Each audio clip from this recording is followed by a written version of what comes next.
están? Buenos días. Cuando hablamos de implantes o cuando nos invitan a hablar de implantes, lo primero que uno se pregunta, ¿cuál es el implante más correcto para colocar o cómo la posición, no? Y cuando hablamos de tejidos preimplantarios, colocar un implante, a veces dices, pues es muy fácil colocar implantes. Y es lo que vemos, ¿no? Que a veces dice, ¿dónde va el implante o cómo colocarlo? Entonces vamos a ver dos cosas que son importantes, tres cosas. ¿Dónde pondré un implante en comparación a los tejidos, ¿sí?, blandos, y cómo manejar los tejidos de cierta forma? Y lo que es hueso, ¿dónde pondrías tu implante de acuerdo al hueso? Porque muchos quieren poner el implante donde está el hueso.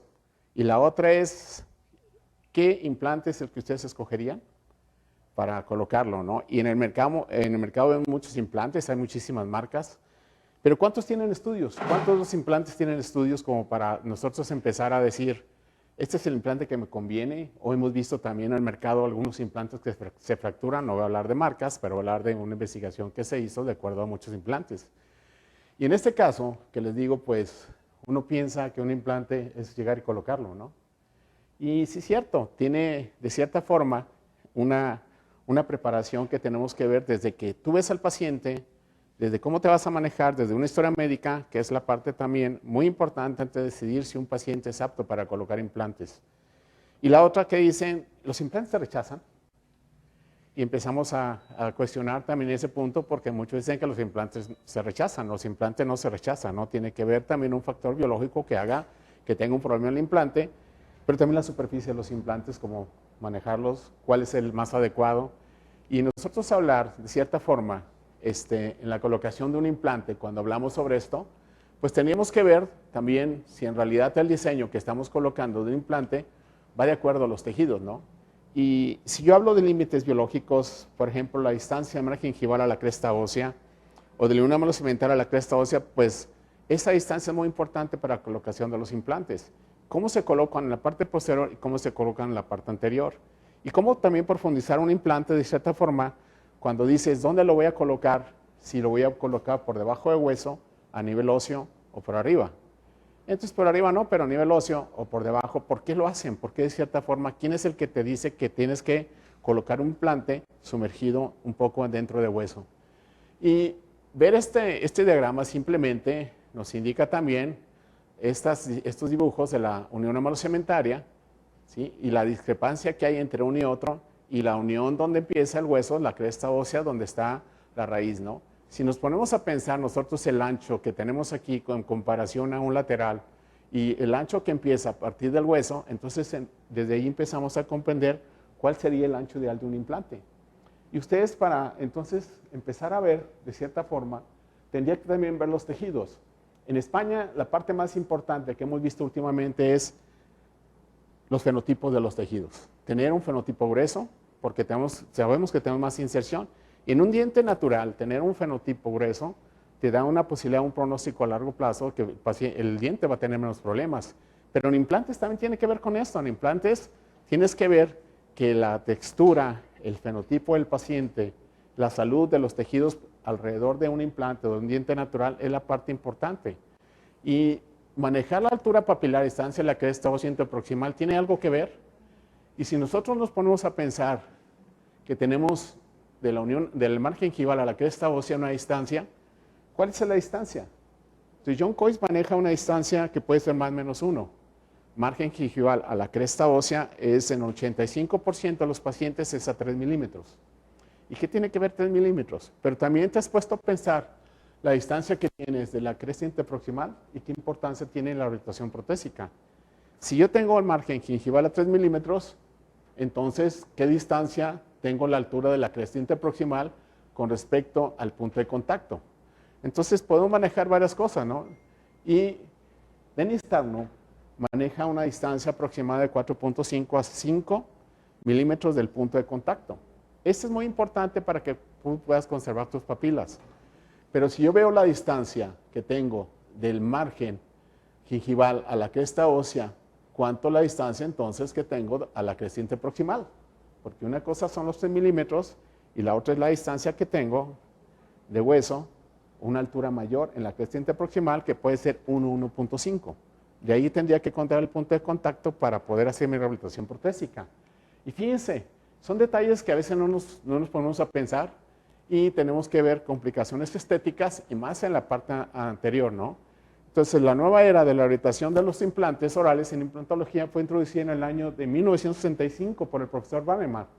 Y en el 81 comprobaron el éxito y la previsibilidad de la osteointegración basándose en un seguimiento clínico longitudinal de 15 años. Y el proceso de osteointegración también es una parte muy importante que a veces se nos pasa. Nosotros queremos que más colocar un implante es dejarlo ahí, que se vaya integrando.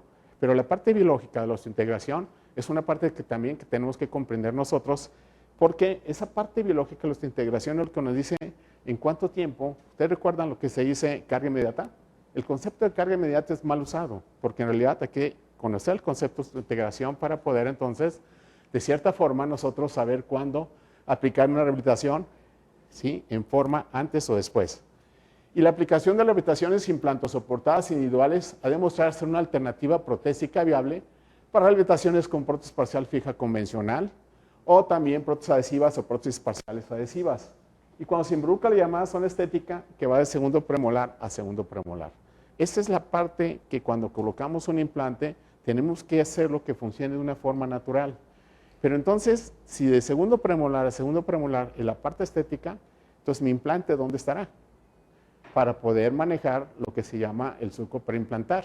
Y el surco preimplantar va donde está el implante hacia la zona del margen gingival. En un diente, el surco preimplantar, bueno, es un surco gingival, podemos encontrarlo aproximadamente de 1 milímetro, pero también puede variar un poquito más ese surco gingival de acuerdo a la distancia de la cresta ósea. Entonces tenemos otro valor que sería también lo que es el margen gingival, perdón, la unión hemalocementaria a la cresta ósea. Ahorita lo vamos a ver más adelante. Entonces, un tratamiento rehabilitador con implantes osteointegrados que incluyen áreas anteriores mediante restauraciones individuales o múltiples, algunas estrategias pueden ser planificadas y esto puede incluir procedimientos como sería también el manejo de lo que es la regeneración, tanto en implantes como en dientes naturales. Entrarían las partes también regenerativas. Y cuando vemos a un paciente, ¿qué es lo que vemos primero? Ausencia de piezas, pero no sabemos dónde está la cresta ósea, el nivel óseo con respecto a los dientes vecinos. ¿Qué pasaría si entonces yo me pongo a colocar implantes de acuerdo al hueso nada más y sin tomar también en cuenta la cantidad de tejido queratinizado? Cuando hablé de que había margen gingival a la cresta ósea, una distancia de 3 milímetros, debe haber mayor cantidad de tejido queratinizado en un fenotipo que lo mínimo son 3, ideal son más de 5. Ahora, si nosotros vemos de cierta forma en un examen periodontal completo que implica la evaluación de los parámetros de los tejidos blandos y duros o lo que se conoce como unidad dentogingival. Esa unidad dentogingival, también llamada grosor fisiológico, que ya no se llama grosor fisiológico, perdón, grosor biológico, o ¿se acuerdan de ese grosor que antes llamaban así? Y ese grosor biológico, que era un de Wentz, Orban y Gargiulo, ya cambió, porque las distancias de ese grosor biológico puede variar por diente y puede variar también por edad. Entonces, ya no es grosor biológico, se llaman tejidos gingivales supracrestales o adherencia fibrosa supracrestal. Y las desviaciones del ideal no necesariamente disminuyen la belleza de la sonrisa y que en la naturaleza no existe una simetría perfecta entre las dos mitades de la cara. Eso también tenemos que verlo. Y nosotros nos fijamos nada más o queremos en cierta forma en un paciente tener dos sonrisas diferentes cuando se maneja una sola sonrisa. En cierta forma, nunca vemos el perfil de un paciente. Últimamente ya lo que hacen es la fotografía clínica para ver cómo está la cara del paciente de un lado de otro, de frente, de lado. Que eso entra dentro del mismo estudio que se hace antes de colocación de implantes o cuando se maneja también lo que es la estética en una rehabilitación protésica. Y se ha sugerido que el impacto visual acumulativo de la dentición anterior a menudo supera la suma de las partes individuales. Y desde una perspectiva estética, la evaluación intraoral implica evaluar las estructuras periodontales del hueso, la encía, las papilas interdentales o el componente estético rosado, los dientes o el componente blanco y tejidos gingivales supracrestales. Y dicen, en la parte anterior, para colocar un implante en un central, por ejemplo, ¿dónde voy a colocar mi implante con respecto a los dientes vecinos? ¿Qué profundidad le voy a dar al implante o en qué me voy a basar de cierta forma para entonces tener perfiles adecuados y márgenes perfectos que tendríamos que manejar. ¿Y cuáles son esos márgenes perfectos? Y eso lo vemos en la sonrisa de un paciente, ¿no? La altura gingival con respecto a incisivos, a laterales, centrales o caninos, donde la distancia varía tanto en altura como también en los márgenes gingivales. Y márgenes perfectos es lo que queremos nosotros tratar de copiar cuando colocamos un implante. Entonces dijimos que del margen gingival a la cresta ósea es una distancia en el 85% a los pacientes del 3%. Pero si también yo manejo la neurona malocementaria, ¿cuál será la distancia a la cresta ósea? ¿Y por qué un perfil emergente es importante? Si yo en un paciente que tenga implantes no puedo meter la sonda, quiere decir que ese perfil está sobrecontorneado. Y en dientes naturales, cuando colocan ustedes una corona, ¿qué pasa cuando quieren colocar o quieren sondear y no pueden meter la sonda? Quiere decir que ese también es un perfil sobrecontorneado que nos va a dar un problema a largo plazo. Y eso tiene que ver también con la acumulación o formación del biofil, que es una parte también que tenemos que manejar nosotros. Entonces, esas distancias hay que empezar a aprenderlas nosotros para saber dónde sería el implante ideal. ¿Y cuántas sonrisas vemos? ¿Sí? Sonrisa baja, sonrisa alta. ¿Y cuál es la mayoría de los pacientes que nos llegan que quieren tener una sonrisa estética de cierta forma y manejar o te llegan que quiero parecerme a esta persona en cuanto a los dientes y en cuanto a la posición también de los márgenes gingivales?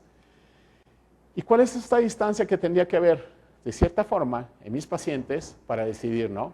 Lo que les dije, márgenes gingivales donde el margen o la altura del canino coincide con la otra altura del canino y la altura del incisivo lateral es menor 0.5 a 1 milímetro, en algunos casos es 1.5 con respecto al canino y al central. Central es a la misma altura y la altura del central en cuanto a margen gingival también corresponde a la altura del canino, igual en los bordes. El vértice del canino corresponde al borde incisal de los centrales y entonces el borde de los laterales es más pequeño, 0.5 o 1 milímetro más o menos. Y para colocar un implante, entonces, ¿qué voy a hacer para que me quede así y dure a largo plazo también esta posición que buscamos? Y la orientación estética es definida como una restauración que por excelencia se encuentra en equilibrio con los tejidos, los dientes adyacentes, implantes y que el tejido para implantar emite el estado de salud normal de un periodonto. ¿Qué quiere decir? Si yo sondeo también un implante, ¿sangrará? ¿Tendrá un sangrado? ¿Y por qué muchos implantes cuando vemos dicen, doctor, sondeé y sangró? Entonces, ¿qué me indica un sangrado? Igual que en un diente natural, que empieza a establecerse un proceso inflamatorio que no es conveniente tanto en dientes naturales como en implantes. Y cuando llega de cierta forma otro paciente y nosotros tratamos de copiar esto, pero no sabemos cómo venía el paciente antes, ¿no? Y si ustedes se fijan, en el labio del lado izquierdo del paciente es más bajo, pero también qué pasó en esta zona de aquí, que muchas veces tienen accidentes y pierden hueso, y la cuestión es volver a darle esa grosor o esa textura, pero también tratar de colocar los dientes de acuerdo a sus tejidos. Y eso es lo que menos vemos, los tejidos que se nos pasan, y en algunos casos tienes que hacer procedimientos quirúrgicos también para poder, de cierta forma, manejar los perfiles en pacientes que llegan con situaciones o después de la colocación de implantes, que en algunos casos, en pacientes que no quieren cambiar toda la estructura y tienes que ver qué hacer también, pero los perfiles que colocas en un implante, como en este caso, que falta un perfil de la zona vestibular, entonces, ¿qué haríamos aquí? Entonces, tendríamos que conformar o hacer procedimientos quirúrgicos para lograr que el grosor de un diente en cuanto al perfil de los tejidos blandos con el hueso sean idénticos a tu diente vecino. Y en algunos casos, bueno, hay que usar injertos de tejido conectivo para nivelar ese nivel y poder hacer un perfil más adecuado para el paciente. Entonces tomamos del paladar con técnica de zona bilaminar y colocamos injertos en la zona donde tratamos de subir los márgenes gingivales y dejarlos de una forma más adecuada en cuanto a caninos, laterales y centrales. Y lo que encontramos a largo plazo, si nosotros esperamos resultados, es que este tejido empieza a madurar. Este es el injerto y este es el tejido que estaba antes. Esto va a aumentar y va a aumentar también un fenotipo grueso, un fenotipo que es muy importante, fenotipo 2, para también que haya mayor cantidad de fibras y entonces los perfiles se vayan manejando y vayan madurando para dar también el tipo de situaciones en que también tanto el implante como el diente natural sean de la forma más perfecta.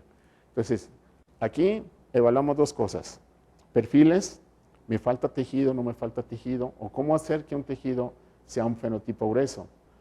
Y manejarlo de cierta forma, ¿sí? Entonces, ese ancho biológico que antes se manejaba así, o espesor o grosor biológico, en realidad es un término que ya tenemos que empezar a dejar, porque ahora lo que se llama son tejidos gingivales supracristales, varían en altura y orientación alrededor de diferentes dientes, incluso alrededor del mismo diente. Y por ejemplo, el ancho biológico en las caras mesial y distal de un diente se localizan coronalmente en las caras vestibular y lingual. Y aunque se han cuestionado las dimensiones exactas, durante las últimas décadas se ha utilizado el ancho biológico como guía para los médicos. Y durante la colocación del margen para prótesis fijas, los prostodoncistas deben seguir idealmente el contorno gengival y no extenderse más de 0.5 milímetros en el surco. En un diente natural, si yo tengo un surco gengival de 1.5, máximo puedo extenderme 0.5 a una preparación, intraquevicular. Entonces, mi preparación va a ser dentro del surco, se llama preparación intraquevicular, 0.5. Pero ¿qué pasa si yo entro en un surco de 1.5 y me meto a hacer esa preparación? El tejido va a responder y ustedes van a encontrar el término violación de tejidos gingivales supracristales, donde se va a dar un proceso inflamatorio y se va a empezar a perder esa inserción y se va a modificar. Entonces, la biología es muy importante también. Yo no debo interferir de acuerdo al surco gingival. Si el surco gingival es de 1 milímetro, no me puedo meter. Pero en implantología, yo voy a dejar un surco gingival de 1 o de 2 porque va a ser el perfil de la parte estética.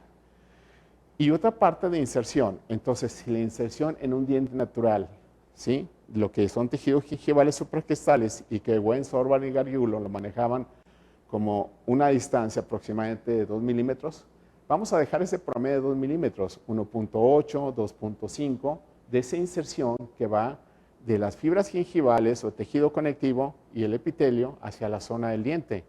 Eso se llama la parte de la inserción como atelman grosor biológico. Y por lo tanto, ¿sí? Entonces, dado que se ha aceptado ampliamente un ancho biológico de 2 milímetros, se recomienda que se conserve al menos 3 milímetros de estructura dental sana entre el margen de la prótesis y el hueso alveolar. En situaciones en las que no se pueden lograr dichas dimensiones, se observan con frecuencia aumento de inflamación gingival, pérdida de inserción y recesión. Entonces, en un implante, si yo voy a colocar un implante, tendría que también ver la distancia que voy a colocar un implante con respecto a la cresta de los dientes vecinos.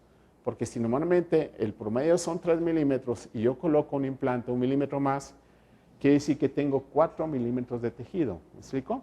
Eso se llama surco perimplantar, donde tengo que tener una inserción dado en el aditamento protésico y un perfil para su prótesis que sea estética. Pero ¿qué pasa si entro más y me meto a un implante hasta acá? ¿Qué pasaría si empiezo yo a modificar o no ver la distancia de la colocación de un implante con respecto al margen gingival y a la cresta ósea? ¿Qué es lo que pasaría con el tiempo? Y esas son las situaciones que no tomamos en cuenta. Si en un diente natural tenemos esta parte aquí muy importante para la inserción del epitelio y tejido conectivo, más tenemos una distancia que va de la unión amelocementaria a la cresta ósea. Y esto varía en jóvenes y adultos. Entonces, esta inserción es muy importante, es lo que tenemos que tener aquí, lo que son tejidos gingivales supracristales, antes llamadas grosor o anchura o espesor biológico. Y en un implante, entonces, ¿quién te va a dar esta inserción? En un implante te lo va a dar el aditamento protésico, más un perfil que tienes para lo que vas a manejar la parte cerámica de tu restauración. Pero aquí es esta parte muy importante. Esto en un implante, la primera colocación para que tengas una inserción va a ser en esta zona. Y después, cuando abras el espacio, o en tu caso hagas colocación, si es indicado, de una vez de un tornillo healing o cicatrización, entonces poder saber cuánto es la distancia que tengo que dejar de encía de aquí de lo que sería el implante hacia la zona del margen gingival. Y van a encontrar healing de 3, de 4, de 5. Eso me va a dar un perfil también para mi tejido. Pero en este tejido, lo que yo quiero ver después a la parte protésica es que se me inserte en esta zona, que es la zona del aditamento protésico.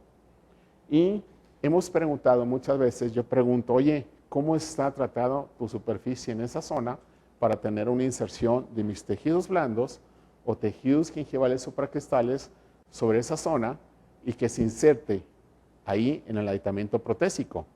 Y esto es una parte que se nos pasa. Entonces también tiene que estar tratado esta zona para lograr una inserción donde se va a formar un tejido conectivo con sus fibras gingivales y un epitelio para tener una inserción. ¿Y qué pasa entonces si no se inserta? Pues vamos a empezar a tener una bolsa, tanto en dientes naturales, una bolsa periodontal como en los implantes. Y entonces, ¿cuál sería la distancia correcta de colocar ese implante con respecto al margen gingival de la cresta ósea? ¿Qué opinan si nosotros vemos en este tipo de colocación de implantes si es lo ideal? Fíjense dónde está el margen óseo. Entonces quiere decir que este aditamento protésico tiene hacia acá 5 milímetros o más hasta llegar al implante. Eso sería correcto si nos ponemos a pensar cuál es la distancia entonces y tomamos en cuenta las medidas biológicas que tendríamos que tratar de imitar en tanto el aditamento protésico. Entonces quiere decir que mi implante, ¿sí?, entró, si ahí lo dejé el implante tendría que ir de acuerdo a la cresta ósea que tenemos aquí. ¿Por qué meterlo? Porque entonces esto te va a dar un proceso poco a poco en que vas a perder con el tiempo la cresta de los dientes vecinos y vas a empezar un problema de perimplantitis. Porque también si nos vamos a estudio de Berlund, dicen cuánto hay de inserción en un aditamento protésico en la parte del margen hacia el implante. Ustedes saben que los aditamentos protésicos tienen como un hombro, que es el margen, ¿sí?, de tus tejidos, o donde empieza la habitación protésica, perdón, y de ahí arriba manejar los tejidos. Entonces, esa parte, Berlund dice que puede ser 2.8 o 3.7. Entonces, quiere decir que poner un aditamento arriba de 3 milímetros, tengo la posibilidad con el tiempo de perder esa inserción. Por lo tanto, si yo quiero colocar un implante máximo, vamos a ver en zona posterior, pues no ocupo meter un implante a esta zona, ¿no? Puedo meterlo y dejarlo a nivel de la cresta ósea. Pero ¿qué me dice que lo deje a nivel de la cresta ósea? La encía. Entonces, si yo sondeo, si se van ustedes a un proceso desdentado, se van a dar cuenta que el promedio de esa encía queratinizada que debe haber ahí también son 3 milímetros. Entonces, si yo coloco un implante y tengo menos de 3 milímetros, entonces posiblemente juegue con 1 milímetro para tener un grosor de tejido de 3 milímetros donde manejaríamos lo que sería la consecuencia de esa cirugía y tener un surco preimplantar sano, donde tengamos una inserción de 2 y un perfil de 1 en posterior, pero en anterior, ¿cuánto sería? Entonces, ¿qué pasa si me sigo yo y no juego con esto y meto un implante donde está el hueso? Entonces, ¿qué van a pasar con el tiempo en la parte anterior? Si yo sé que el margen, ¿sí?, de aquí donde está la unión melocementaria, la cresta ósea, en jóvenes es de 0.96 a 1.22, promedio 1, y en adultos es de 1.88 a 2.81, promedio 2, quiere decir que si mi implante debe estar aquí, ¿sí?, yo formaría un surco preimplantar de 3 si lo dejo de acuerdo a la cresta ósea de los dientes vecinos. Pero puedo jugar con 1 y puedo meter el implante 1 milímetro más para dejar un surco preimplantar de 4. ¿Qué quiere decir esto? Que si yo escojo un aditamento protésico de 2, margen hacia el implante, en esta zona tengo una zona de inserción de 2, que es lo que nos sugieren, más 2 de tejido para el perfil de tu corona, donde maneja la estética. Pero si yo manejo y coloco un implante más arriba de esta posición, puedo jugar máximo hasta 5. Pero si yo sigo manejando un implante, hemos visto que con el tiempo la cresta interproximal de tus dientes vecinos la vas a perder y vas a tener entonces que la papila va a migrar hacia donde está el hueso y vas a tener espacio en esas zonas. Y es lo que no queremos. Entonces, ¿a qué nivel dejo mi implante? A donde encuentro el hueso, o muchas veces tengo el hueso, pero me meto más porque lo que busca es un perfil de tejido que con el tiempo, vuelvo a repetir, vas a tener un proceso de reabsorción. Entonces, ¿cuál sería lo ideal en un implante, no? Si yo lo coloco y veo los márgenes que tengo que manejar, entonces, ¿cuánto es la distancia que usé de inserción? ¿Más esto usted creen que se va a insertar en el hueso? ¿O vas a tener una inserción en hueso? Vas a empezar a perderlo, porque te estás metiendo más de lo debido. Entonces, estas distancias que tenemos que ver, tenemos que manejarlos en cuanto a la biología. ¿Esto será lo ideal? Con el tiempo, no será lo ideal.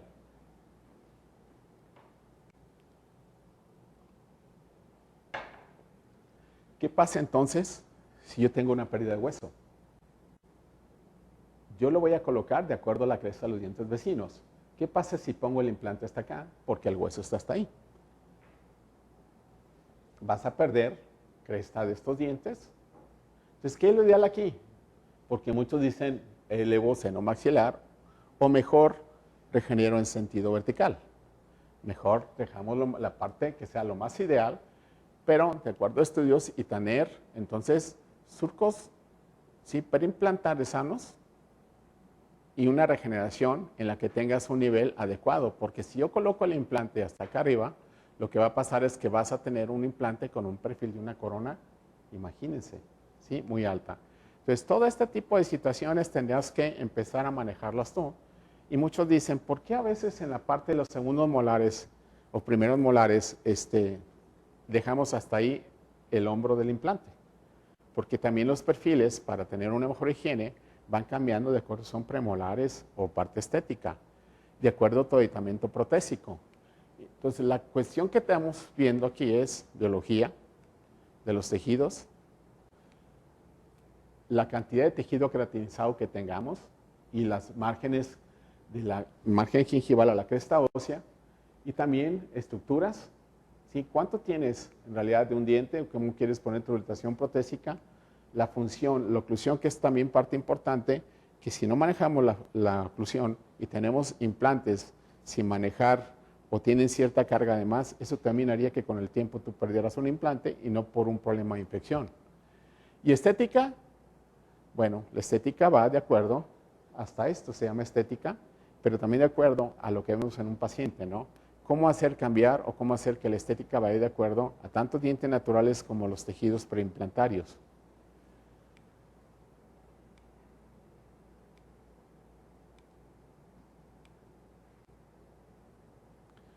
Y a esto quería llegar. Tenemos la distancia que nos manejaba Wentz, Orban y Gargiulo, pero viene después, ¿sí?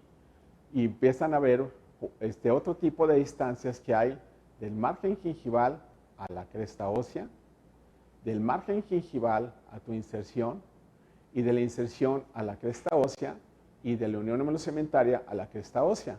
Entonces son distancias que, como le dije en el promedio, eran 2, pero varían por diente y por cara. Entonces tenemos que, es muy importante entonces ver esta inserción en lo que tenemos también un ligamento periodontal, pero un implante no lo tenemos. Los márgenes gingivales, como les comentaba yo, tienen que ver de acuerdo a la unión amelocementaria y a la cresta ósea. Entonces tenemos una distancia de un tejido conectivo insertado con un epitelio aproximadamente de 2 milímetros. Y esa es la zona que se inserta tanto en dientes como en el aditamento protésico a partir del margen. El surco epitelial, que en implantes se llama surco perimplantar. Y si vemos esta distancia, fíjense, los incisivos centrales, de la distancia que hay simplemente del margen gingival a la unión epitelial y lo que tenemos la distancia de la unión epitelial a la altura ósea y del margen gingival a la altura ósea. Fíjense más o menos la discrepancia o un poquito en cuanto a la altura que tenemos hasta por caras y cómo varía tanto en incisivos centrales como en laterales, en caninos y premolares. Y entonces, ¿dónde voy a colocar mi implante? ¿Cuál es la distancia ideal para colocar un implante de cierta forma, manejando sus criterios biológicos para que el implante de veras tenga que ver tanto con los tejidos blandos como con los tejidos duros y se mantenga una posición por años? Entonces, el paralelismo que existe de las crestas óseas en la unión cemento-esmalte, fíjense, de la unión cemento-esmalte a la que sería la cresta ósea, les dije que era 0.96, 1.22, promedio 1. En adultos 1.88, 2.81, promedio 2. Este es el margen de la cresta a la unión amelocementaria o línea amelocementaria. Estas distancias es donde se va a lograr la inserción de los tejidos gingivales supracristales. Más 1 milímetro, que puede ser de los tejidos blandos, ese es del margen gingival a la cresta ósea, lo que nos da un promedio de 3 milímetros. Entonces, ¿qué pasaría si yo coloco un implante aquí? ¿O qué pasaría si yo me baso en esto y coloco un implante a 3 milímetros a la misma distancia? Entonces tendría un surco perimplantar de 3, donde manejaría 2 de inserción, ¿sí? Y 1 de tejido. Pero sabemos que en la parte anterior es más importante también ver esos perfiles. ¿Qué pasaría si yo dejara un surco preimplantar de 5 y pusiera un aditamento protésico de 2, tendría 3 milímetros de tejido. Pero si es un tejido queratinizado, ese tejido queratinizado tiene fibras gingivales. Entre más grueso, mayor cantidad de fibras gingivales. Si ustedes recuerdan, las fibras gingivales circulares o semicirculares son los que abrazan a tu diente. Entonces, imagínense una cerámica de 3 milímetros. ¿Qué pasaría con ese tejido? ¿Se insertaría la cerámica? No se va a insertar la cerámica, se va a insertar a la porción de la zona del margen del aditamento protésico hacia hueso. Entonces, si yo lo dejo a 5, entonces, ¿cómo escogería el aditamento protésico? Posiblemente a 3, de acuerdo al estudio de Berglund, y 2 de surco preimplantar para tu perfil de la corona, para tratar de manejar. Entonces, ¿qué sería el ideal? Manejar un surco preimplantar de 4, de acuerdo a los dientes vecinos, para entonces yo colocar mi implante de cierta forma, 1 milímetro más, y tener un surco preimplantar de 4 para manejar 2 de inserción y 2 de lo que sería el perfil emergente para también lo que es la estética de tus coronas. Entonces, clasificación de ancho, tejido queratinizado y fenotipos es una clasificación que hicimos hace años, ¿sí? En 2023, y modificamos un poquito para saber en un estudio que hacemos en periodoncia cuánto tienes de tejido queratinizado. Y lo ideal es empezar desde ahí saber la cantidad de tejido queratinizado y si es fenotipo 1, fenotipo 2, o si tengo recesiones gingivales que tienen que ver con la clasificación de Cairo y también la pérdida de tejido interproximal.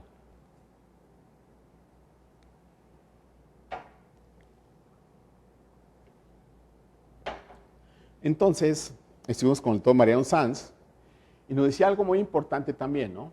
En un implante tienes que manejar la cresta ósea, tanto en anterior, vestibular o palatina, o vestibular lingual, dependiendo, y la parte de tu inserción.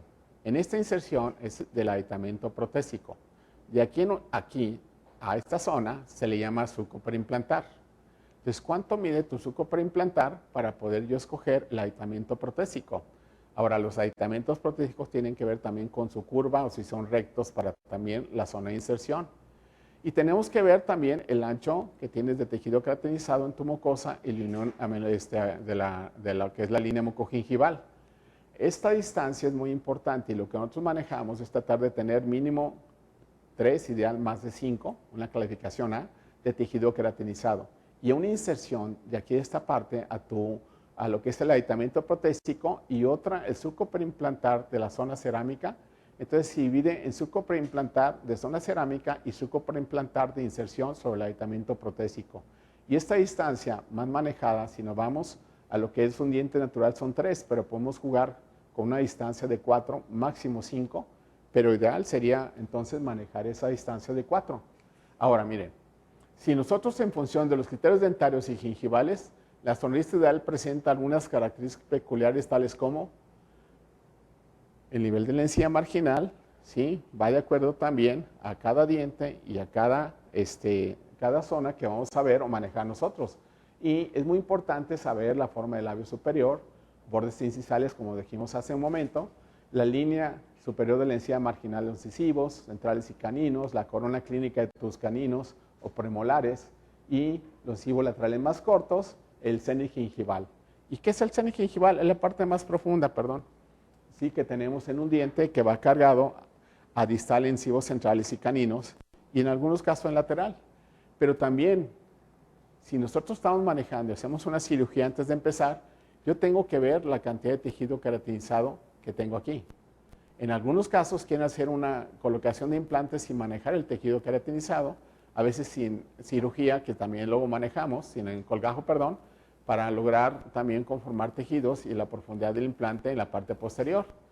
Entonces, nuestro colgajo es una parte también ideal porque aquí lo que vamos a hacer es aumentar la cantidad de tejido queratinizado al pasar este ancho hacia la parte vestibular.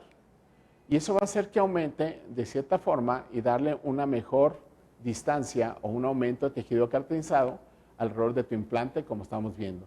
Entonces, tenemos desplazamiento de tejidos con cirugías mínimas, sencillas, de mínima invasión, pero lo que tratamos de ver es cómo colocar los tejidos para que con el tiempo nos formen un surco preimplantar sano y donde tengamos la posibilidad de que los perfiles de los tejidos sean de acuerdo también a la base de la inserción y tu rehabilitación protésica para que con el tiempo esto se siga manteniendo y no también profundizar los implantes y dejar mayor cantidad de tejido.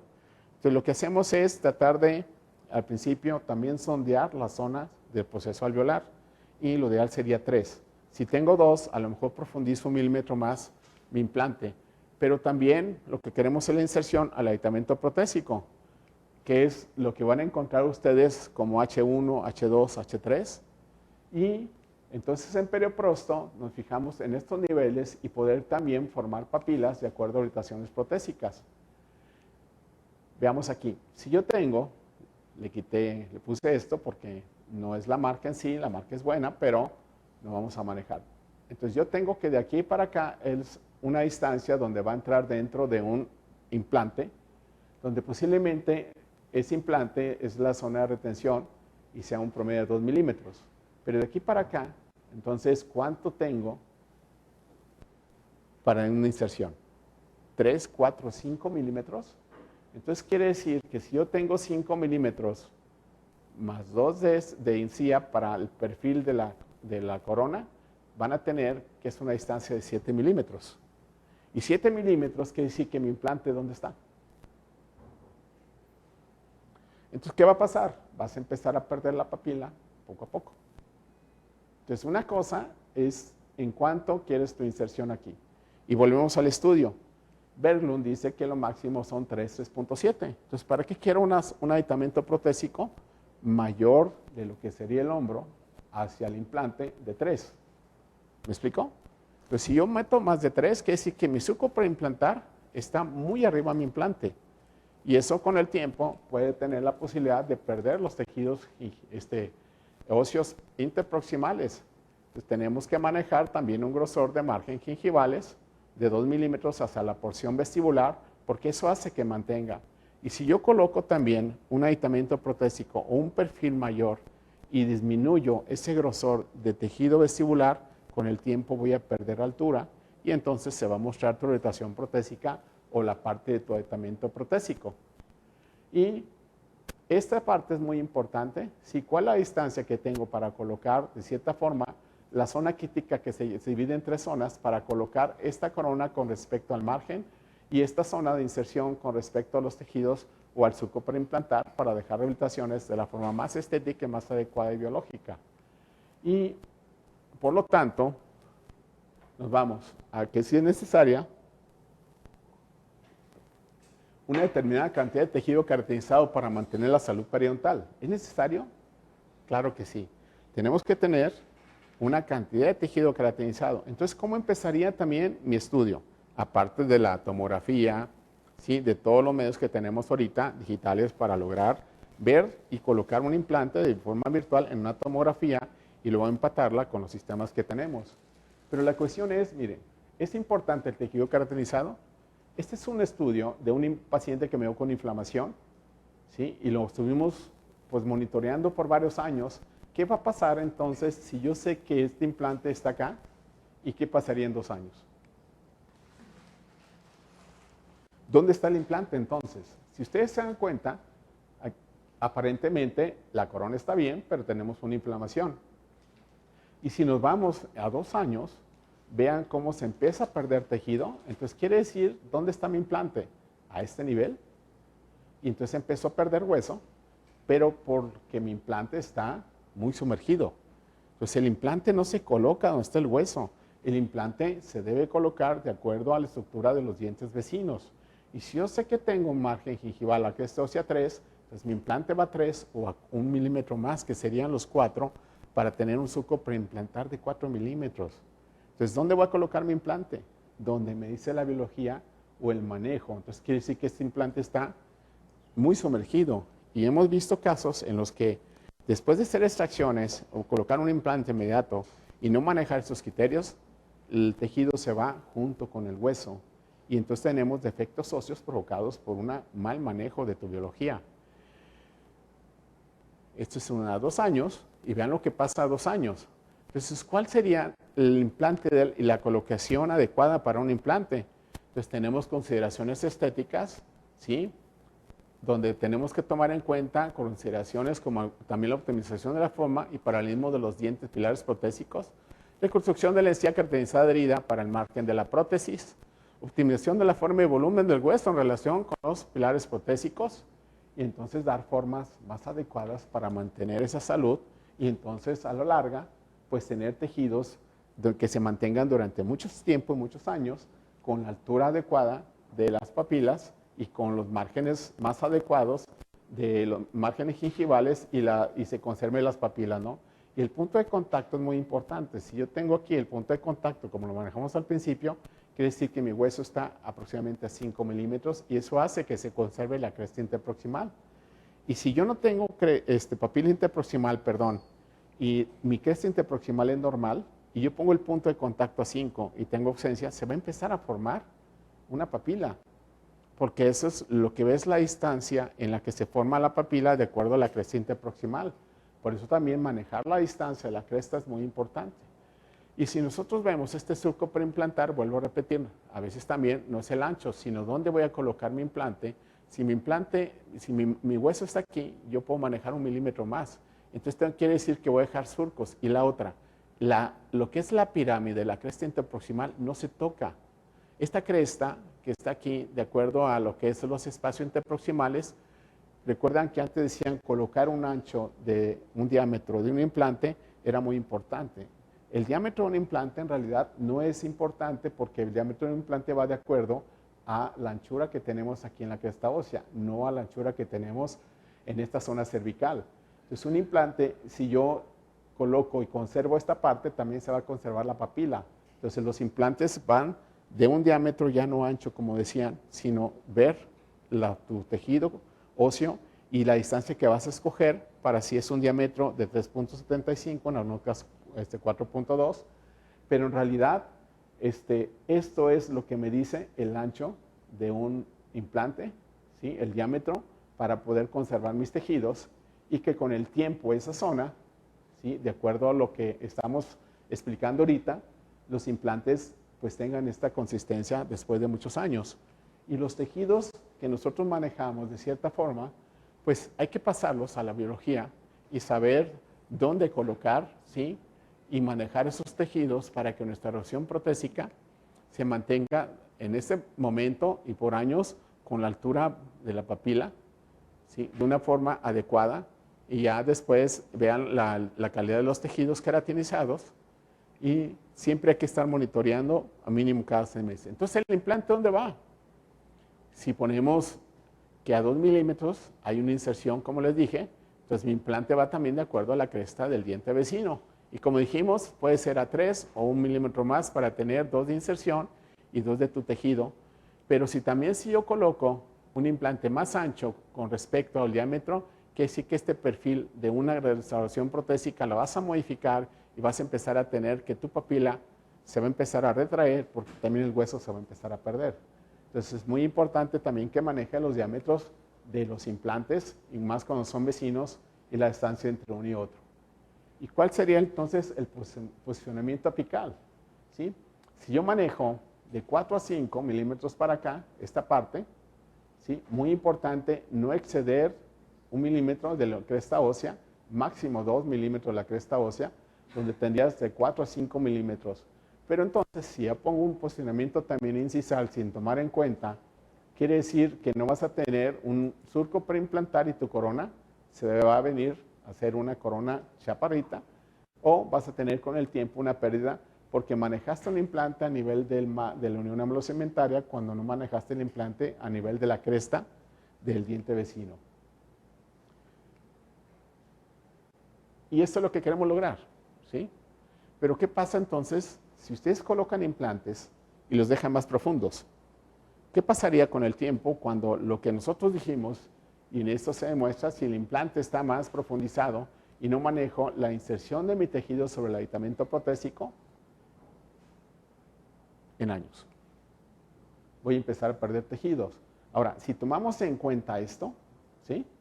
Vean cuánto tengo del implante hasta donde está el margen, por así decirlo, del hombro, del aditamento, y a veces hacer esto por cubrir esto, va a ser que con el tiempo tú empiezas a perder tus tejidos. Por eso les decía, ¿cuánto es lo que escogerías entonces para la inserción de tus tejidos sobre el aditamento protésico, tomando en cuenta el hombro del aditamento con respecto a la distancia donde va a estar tu implante y la primera inserción. Y cuando colocamos un implante, tenemos que tomar en cuenta la distancia, el seno y la distancia también entre un diente y otro. Pero si nosotros nos damos cuenta, si tú modificas 0.5 milímetros de la colocación del implante más en un central, vas a tener un seno gingival más adecuado, ¿sí? Que se corresponda a lo que tú quieres en cuanto a la estética de una corona y la colocación de tu implante para la inserción. Aquí en este caso, si ustedes ven un tejido mayor, aquí hicimos un injerto y este injerto que hicimos para cubrir esta zona empezó a aumentar en volumen. Después tuvimos que hacer una plastilla en el tejido para dejarlo igual, pero sí nos creció de más en esa zona. Y entonces la distancia, la cresta ósea margen gingival, vuelvo a repetir, es una distancia muy importante para que esos tejidos se sigan manteniendo por años y no profundizar los implantes de acuerdo al hueso, sino también profundizar el implante o dejar el implante de acuerdo a la cresta de los dientes vecinos. Y era una introducción, ¿no? Porque también entonces el espacio de los implantes entre uno y otro, entonces una distancia interrecular suficiente y un espacio abierto de la inserción desde la altura del hueso crestal interproximal hasta el punto de contacto mejora la altura y el relleno óseo. Entonces lo que nosotros buscamos con el tiempo es que tus tejidos se conserven y vuelvo a repetir, conocer la distancia margen gingival a la cresta ósea o conocer la distancia margen gingival a donde empieza tu implante y la distancia de tu cresta interproximal al punto de contacto y la distancia de la unión amulocementaria a la cresta ósea. Si tú manejas eso, entonces vas a saber el implante, dónde colocarlo para poder tener estos tejidos a largo plazo. Y el fenotipo es muy importante para que se maneje esta textura también. Si tengo un fenotipo delgado y yo hago un implante más ancho, una zona de la estética más ancha, con el tiempo también puedo perder tejido. Y esto es un implante de la compañía Keystone que puse hace más de 10 años, más o menos. Y el paciente llegó porque presentó una caries, pero me sirvió porque en este caso él llegó con dolor, pero me sirvió porque tomé una radiografía y vean dónde está el implante, ¿sí? Y vean cómo se ha mantenido esta zona de su tejido alrededor del implante sin inflamación, sin bolsa, de acuerdo a cómo lo colocamos. Y aparte también, estos implantes tienen una particularidad. Con el tiempo mantienen la altura ósea y van ganando altura ósea. Entonces, este tiene más de 12 años y fue un seguimiento de 10 años. Y entonces dices, ¿cómo empezar también a hacer un fresado de una forma adecuada? El fresado es importante a la colocación del implante. Entonces, muchas compañías que dicen, te voy a dar un adiestramiento y vamos a colocar el implante y empezamos a tomar modelos para con las fresas usarlas.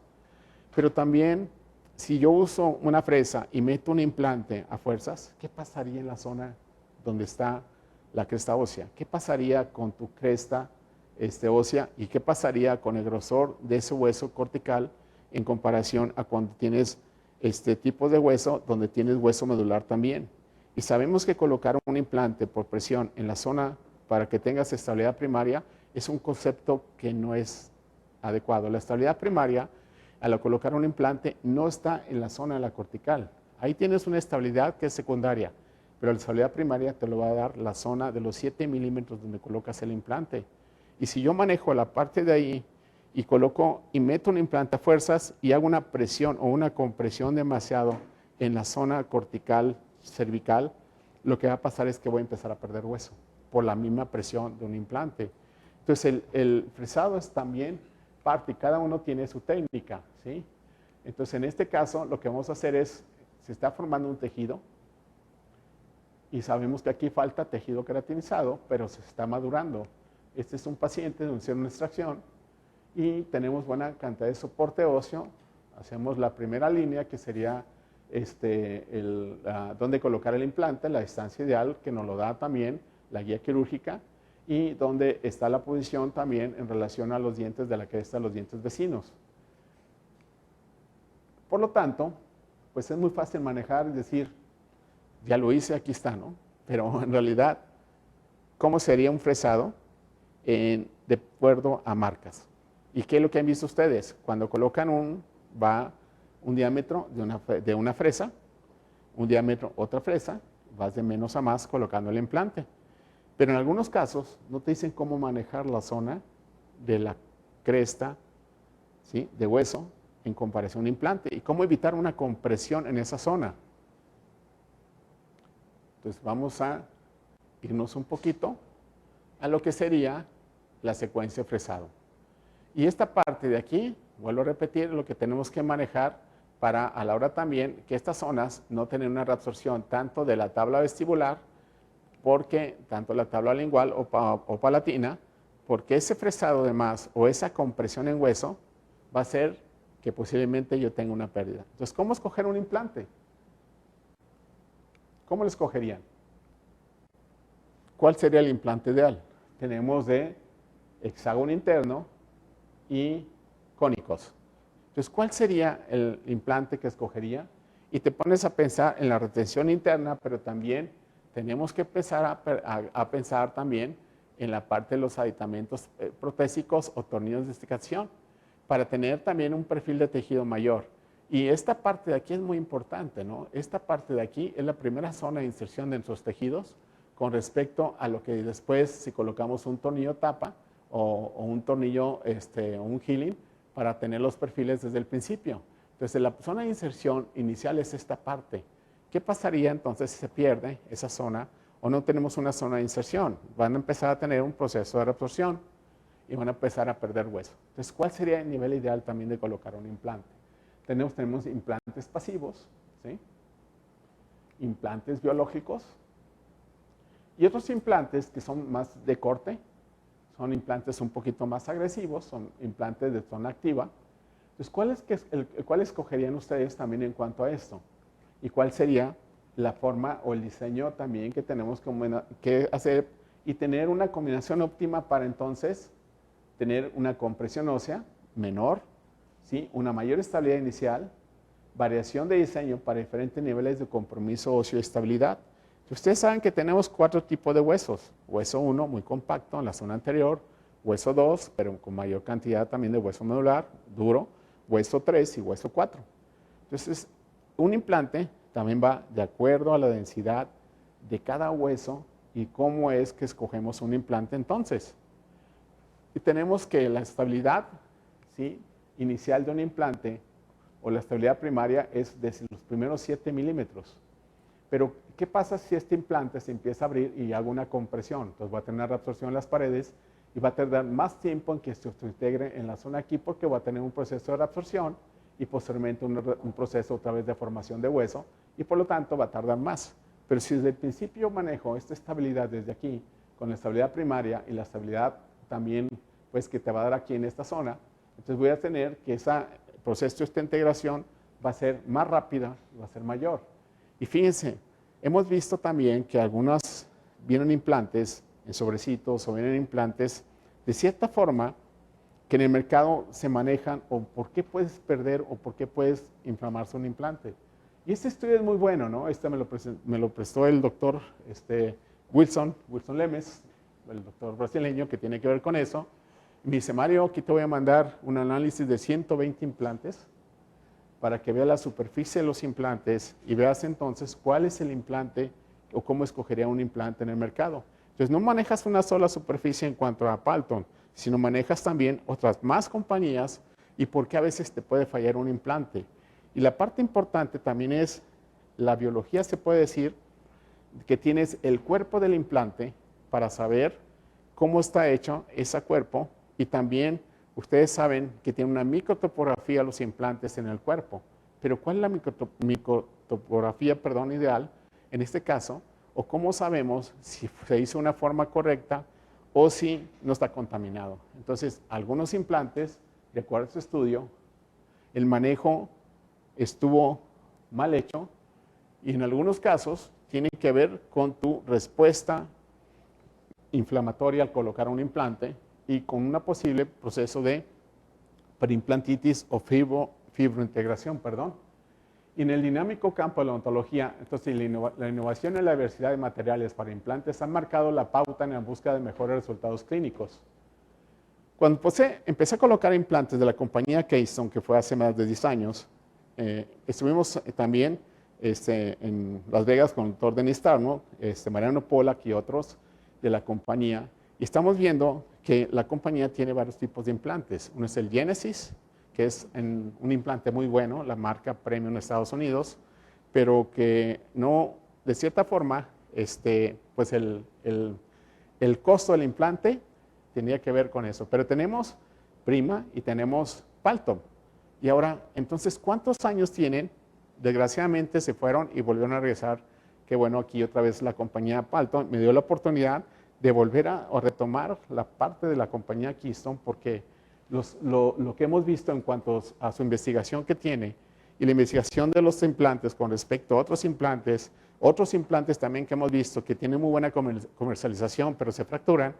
Entonces tampoco no vamos a manejar marcas, pero vamos a decir o tratar de cuál es el implante entonces que tú debes de buscar y el implante que debes de tener confianza. Entonces en el mercado hay muchísimos implantes, ¿no?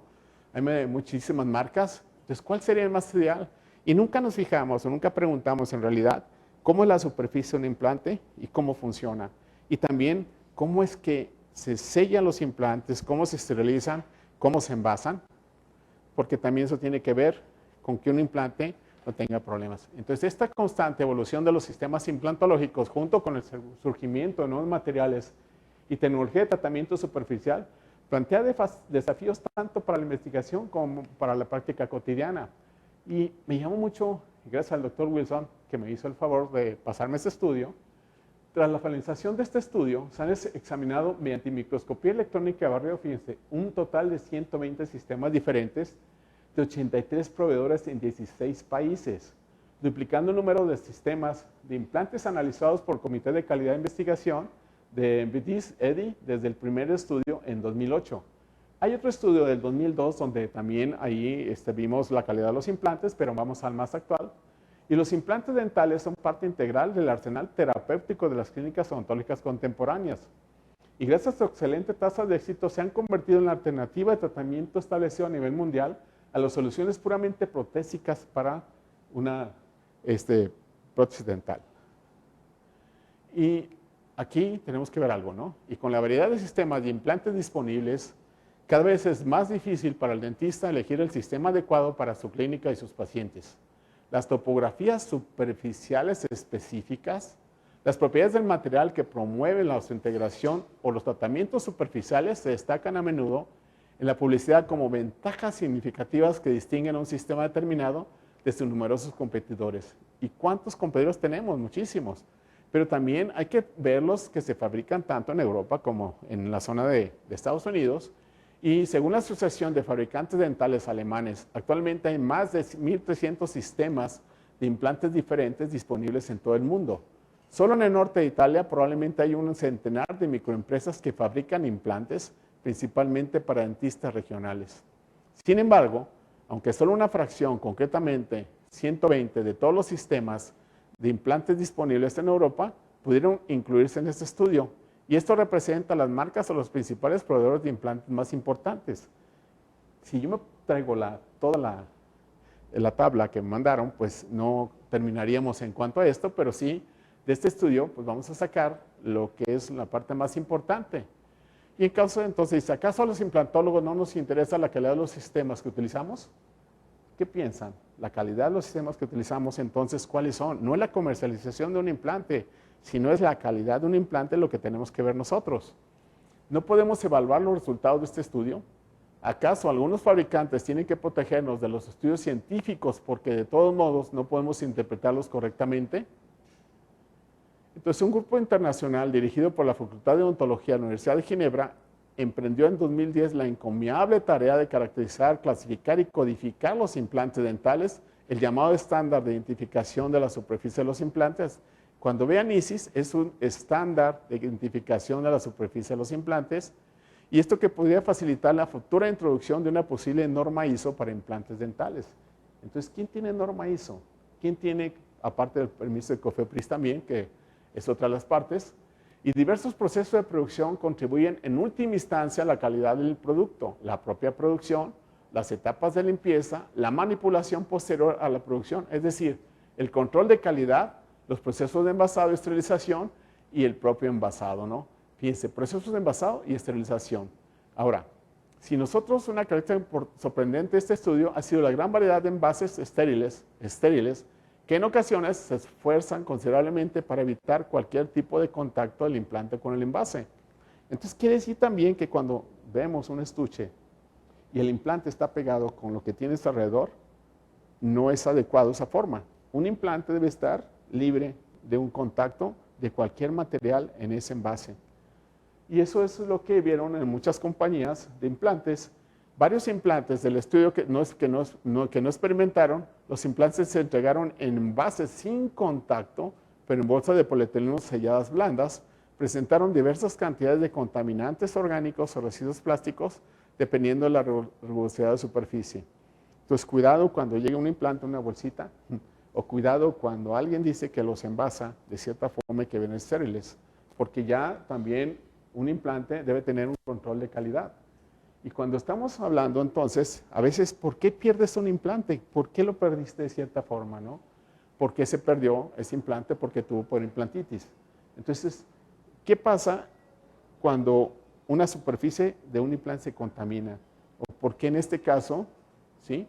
Ese implante, de cierta forma, tuvo periimplantitis y se perdió?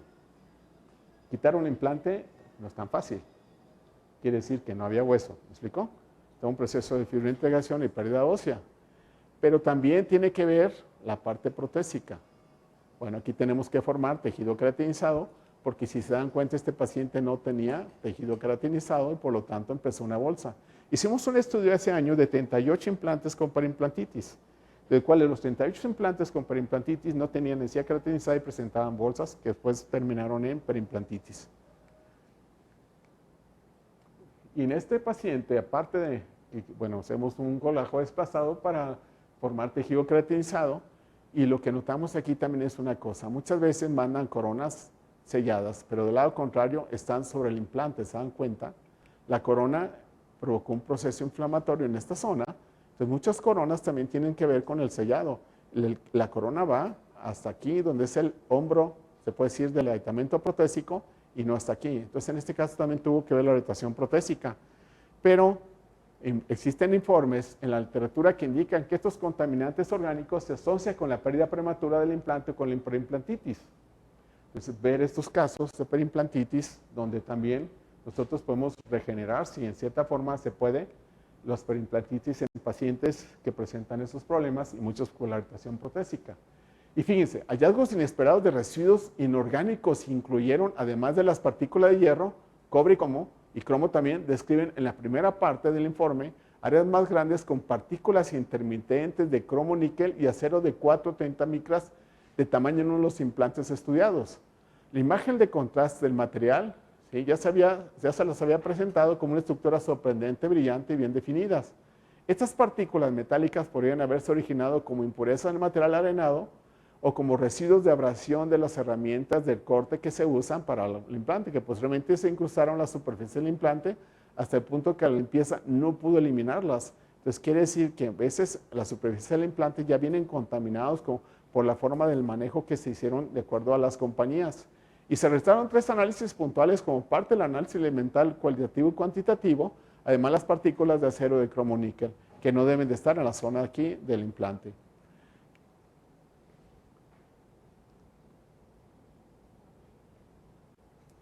De acuerdo a esos estudios, todo lo que encontraron, sí, fierro, titanio, cromo, aluminio, níquel, vanadio, va de acuerdo, sí, a lo que encontraron, pero lo que queremos encontrar nosotros en una superficie, un implante limpia, pues es un porcentaje de titanio, aluminio y vanadio, que en realidad es lo que queremos para también, de acuerdo a este análisis, saber que un implante viene de cierta forma a superficie completamente limpia. Y vean las figuras que muestran, ¿sí? Vean los implantes que manejan, Alfabio, Argon, Medical. O sea, yo agarré los implantes que vemos que más se usan, de cierta forma, a nivel mundial, y lo que también tiene que ver con contaminación de los implantes, grosor de los implantes, y si vemos cada una, la superficie, entonces tenemos que compararlo también con lo que nosotros queremos encontrar en un implante. Si nosotros vamos a procesos regenerativos, el proceso de la médula ósea, o lo que tenemos en la médula ósea, es muy importante para los procesos de integración. Y lo que encontramos en la médula ósea, o qué le gusta, ¿sí? O dónde se forman los osteoblastos o las células madres que encontramos ahí en la biología de esa médula ósea, para también tratar de que un implante tenga más o menos parecido a lo que sería un hueso medular para la inserción de tus osteoblastos. Entonces, en este estudio, ¿cuántas compañías tenemos? ¿Y cuántos son los más adecuados entonces para, de acuerdo al estudio, y saber entonces qué implante voy a escoger de cierta forma? Y hay muchos de calidad, pero también se han visto que se han tenido una contaminación por el arenado, por lo que ustedes quieran. Pero también si esos implantes se manejan de cierta forma y los dejamos completamente limpio, es muy difícil que tengamos problemas.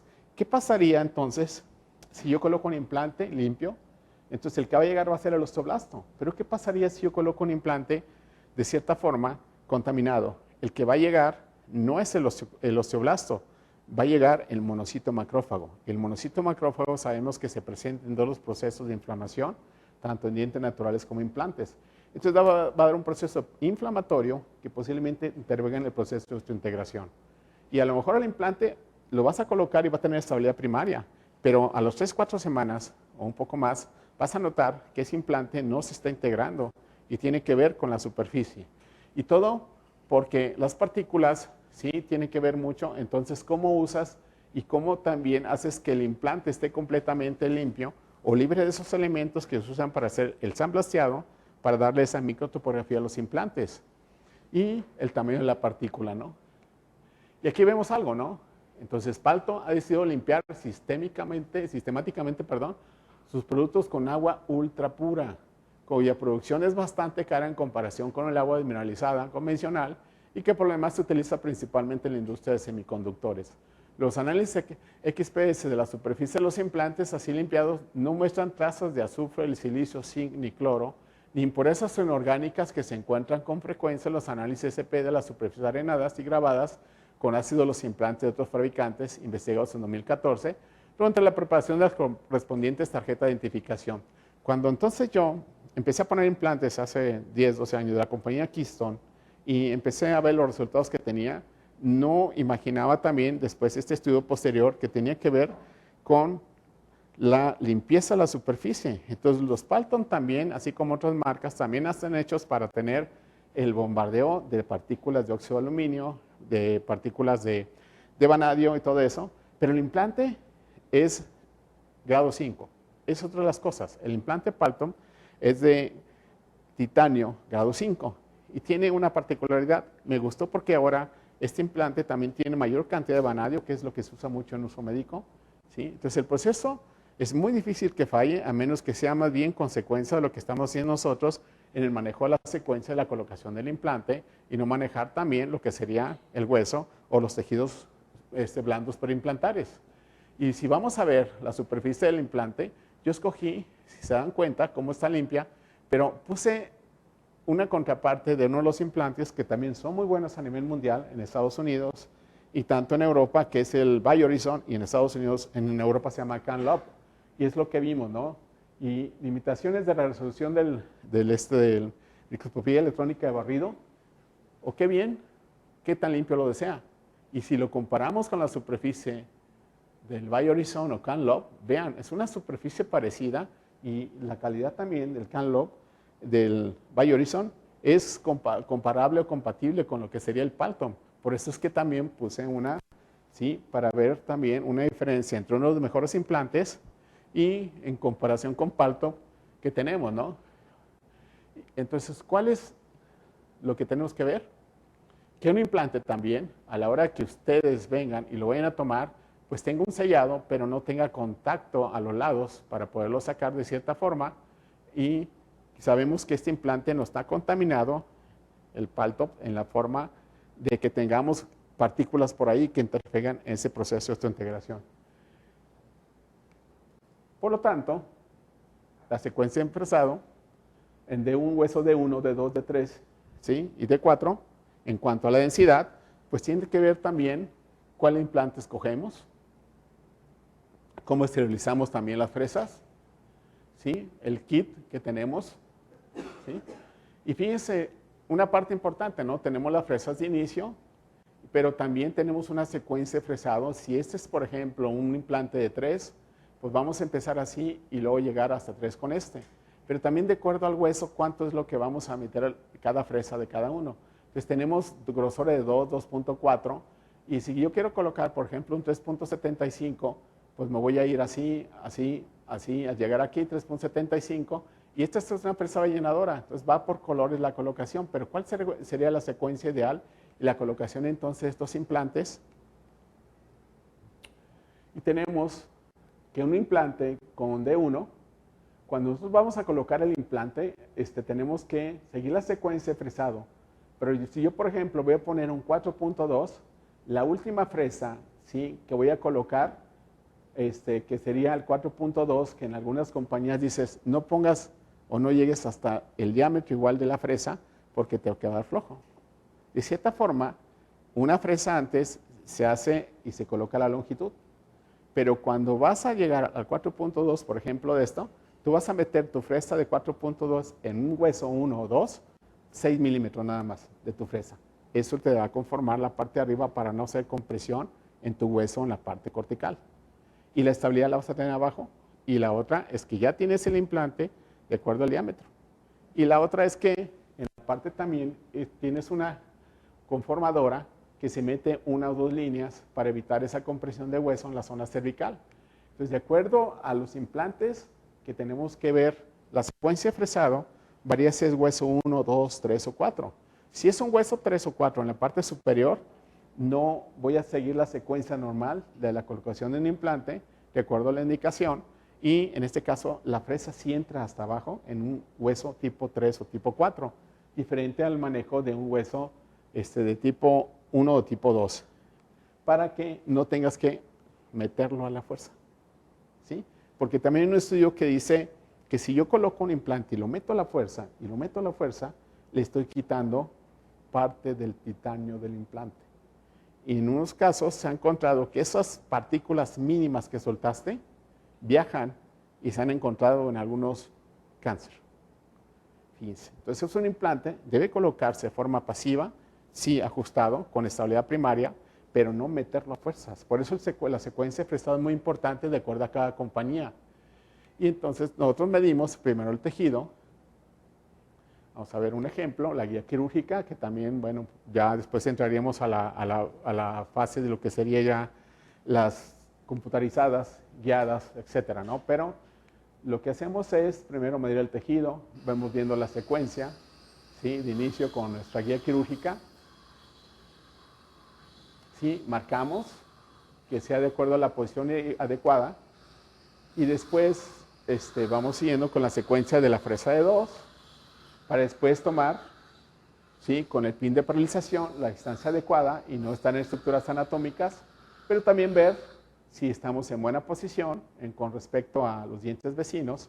Entonces vamos siguiendo un fresado de acuerdo a, como nos dice, si en este caso va a poner un 4.2, pues voy a empezar con los diámetros iniciales hasta irme hasta la zona del 4.2, pero cuando es hueso 1 o hueso 2, lo que vamos a hacer es, para evitar la compresión, vamos bajando velocidad también, la frecuencia se debe bajar en cuanto a la velocidad y al torque.